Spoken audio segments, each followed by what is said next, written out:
هەروەها سەبارەت بەو گوشارانەیە کە لە ئەنجامی دابینەکردنی خزمەتگوزاریەکان و نەناردنی بەشی دارایی هەرێمی کوردستان لە بەغداوە ئێستا لەسەر کەرتی تەندروستی حکوومەتی هەرێمی کوردستان هەیە. بەڕێز دکتۆر معاف عەبدوڵڵا بەڕێوەبەری گشتی دیوانی وەزارەتی تەندروستی لە هەولێرەوە لەگەڵم دەبێت. دکتۆرم کاتت باش. با سەرەتا ئاماژە بە ئەو گوشارە داراییانە بکەم کە لەلایەن بەغداوە ئێستا خراوەتە سەر هەرێمی کوردستان. ئەمە کاریگەریەکانی لەسەر کەرتی تەندروستی بە چه شێوازێک بۆ تا چەند دەتوانی وتانە بۆشاییەکان پڕ بکەنەوە؟ سڵاو گوڵە باخ، سڵاو لە بینەرانی K24. سەر ڕایبوونی فشار و بربەستەکانی دارایی لەلایەن حکوومەتی بەغداوکەنە کە بەرپرسیارەتی خۆی وەکو پێویست جێبەجێ نەکردووە لە کابینەی نوێمی حکوومەتی هەرێمی کوردستان. ئەگەر بەپێ ئەو راپۆرتەکە جەنابەت باسی کرد کە خزمەتگوزاری تەندروستی بە هاوڵاتیانی هەرێمی کوردستان و زایدەن لەگەڵ پەنابەر و ئاوارەکانیش خزمەتگوزاریەکی باش تەرخان دەکرێت بە گشت پێداویستیەکانەوە. ئەگەر جەنابەت بۆ جەنابەت ڕۆنکەمەوە وردکەمەوە کە باست کرد 86 نەخۆشخانەی گشتیمان هەیە، زایدەن 31 بنکەی تایبەت 31 سنتەری تایبەتمەندمان هەیە لە هەرێمی کوردستان لەگەڵ 1000 و جەنابەت باسی 1047 کرد، بەڵام ڕۆژ بە ڕۆژ بنکە تەندروستیەکان ڕۆی لە زیاد بوونە. لە ئەمڕۆ بووتە 1056 بنکەی تەندروستی. لەوێ هەموو جۆرە خزمەتگوزاریەک پێشکەشی هاوڵاتیانی هەرێمی کوردستان و پەنابەر و ئاوارەکان دەکرێت.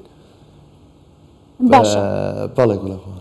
باشە دکتۆر، ئەگەر ئاماژەتان بە پەنابەر و ئاوارەکان کرد کە ئێستا لە هەرێمی کوردستان لە کەمپە جیاوازەکان کە خزمەتگوزاری تەندروستی دەیانگرێتەوە، بەڵام بەشێک لەو پەنابەر و ئاوارانەی کە لە شارەکانی عێراقیش لە ناوەڕاست و باشووری عێراقن دێنە هەرێمی کوردستان خزمەتگوزاری تەندروستی وەردەگرن، ئایا ئەم بارگرانی لەسەر حکوومەتی هەرێم دروست ناکات بەو پێی کە بەغداش ئامادە نییە بەرپرسیارەتی خۆی بەرامبەر بە ناردنی شایستەدارایەکانی هەرێمی کوردستان جێبەجێ بکات؟ کەرتی تەندروستی تا چەندە بەرگەی ئەم گوشارانە دەگرێت؟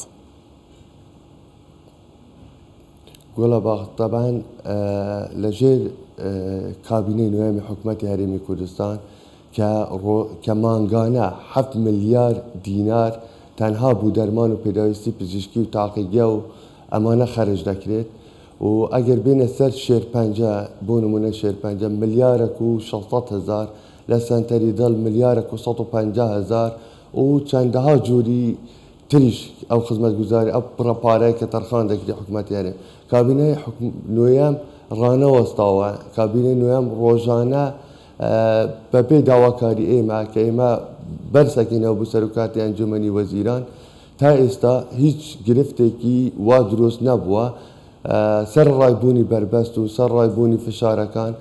بەڵام دەبا بەغدا بەکارەکانی خۆی هەڵستابە بە دابینکردنی دەرمان و پێداویستی پزیشکی کە بەخۆی ئەزانیت کە بەدەیان هەزار ئاوارە و پەنابەر لە خوارەوەی ناوەڕاستی عێراق و سووریا لە هەرێمی کوردستان هەن. بەڵام ڕۆژانە ئەگەر دەبینین سەردانی نەخۆشخانە گشتیەکان بکەین سەر ڕایبوونی ئەو هەموو بربەستانە، بەڵام کەتی گشتی لەژێر کابینەی نوێمی حکوومەتی هەرێمی کوردستان پارە پێدراوە و فراوانتر کراوە و تا ئێستاش کێشە و گرفتەکان بەڵێ هەن، بەڵام سەر ڕایبوونی ئەو کێشە و گرفتانە بەڵام خزمەتگوزاری تەندروستیەکان هەر بەردەوامن. باشە دکتۆر، ئەو نەخۆشخانە و بنکە تەندروستیانەی کە جەنابەت ئێستا ئاماژەت پێکرد کە ژمارەکان لە زیادبوونە بەشی پێداویستی خزمەتگوزاری هاوڵاتیان دەکەن، ئەو توانە مرۆییانە وەکو دکتۆر و پەرستار کە هەن ئەتوانن لە ئاستی ئەو داواکاریە زۆرەی کەرتی تەندروستی بنکە هاوڵاتیان هەیەە بە هاوڵاتیانی هەرێمی کوردستان بە ئاوارە و پەنابەرەوەوانی کە ڕویان لە هەرێمی کوردستان کردووە؟ گوڵە باخ، ئەگەر ئێمە بینە سەر ناوەڕۆکی بابەتەکە، بەڵێ لە خۆتەزانی لە 2014ەوە کاتی تەعینات و ئەوانە نەماوە، یعنی دامەدرێنە بە شێوەیەکی گشتی نەماوە. بەڵام خۆشبەختانە هەندێک شوێن ئێستا ئەگەر بۆ نمونە باسی بکەم، سەنتەری هەناسە و لە سلێمانی و سەنتەری نەخۆشخانەی بەحەرکە گوازراوەکان لە بەحەرکە و تەواڕی لە دۆت، سەرۆکاتی ئەنجومەنی وەزیران بڕیاری داوە بوو دامەزراندنی 100 کەس بۆ هەر نەخۆشخانەیەک. بەڵێ کەم و کورتی هەیە، بەڵام بەپێ ئەو کەموکورتیانە هەندێک پڕکردنەوەمان دانراوە ئێستا بۆ نمونە ئەگەر بیەوێت لە شوێنێک کەموکورتەیەکە بێت ئێمە گواستنەوەی فەرمانبەرانی بۆ دەکەین لە کاتی ئێستادا کەموکورتی هەیە و بەڵام ئەو خزمەت گوزاریانە شڕانەوەستاون.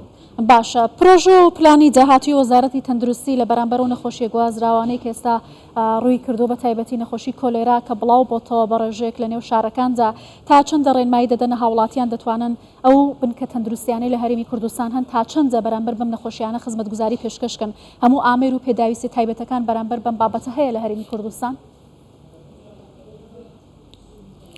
بەڵێ گوڵەباخ ئەگەر دیقەت بدەنێ چەند ڕۆژی ڕابردوو بە سەرپەرشتی جەنابی وەزیری تەندروستی کە سەردانی شاری سلێمانی و شوێنەکانی تری کردووە دوێنێش هەرکۆبوونەوەی ئەنجومەنی وەزارەتمان هەبوو لە ناو دیوانی وەزارەت لەوێ کۆمەڵێک بڕیار دراون بڕیارەکان لە ئایندەیەکی نزیک ئەکەوێتە کار چەندان نووسراویش بەرز ئەکەینەوە بۆ سەرۆکاتی ئەنجومەنی وەزیران کە کێشە و خەلەلی ئەو نەخۆشە گوازراوانە چین و چوون بربەستەکان ببڕین بەڵام ئەکیت ئەبڕین و هەندێک کێشە و گرفتەیە وەکو ئاو ئەو شێوازانە بەڵام کۆبوونەیەکی باڵای کولێرە لە هەموو بەڕێبەراتی گشتیەکان دەست پێ کردووە لە ناو دیوانی وەزارەتیش کۆمەڵە ڕێنەمایی دراون لە ئایندەیەکی نزیکیشدا ئینشاڵڵا هەموو شتەکانی تریش دابین دەکەین. معاف عەبدوڵڵا بەڕێبەری گشتی دیوانی وەزارەتی تەندروستی لە هەولێرەوە لەگەڵ کوردستان 24 زۆر سپاس.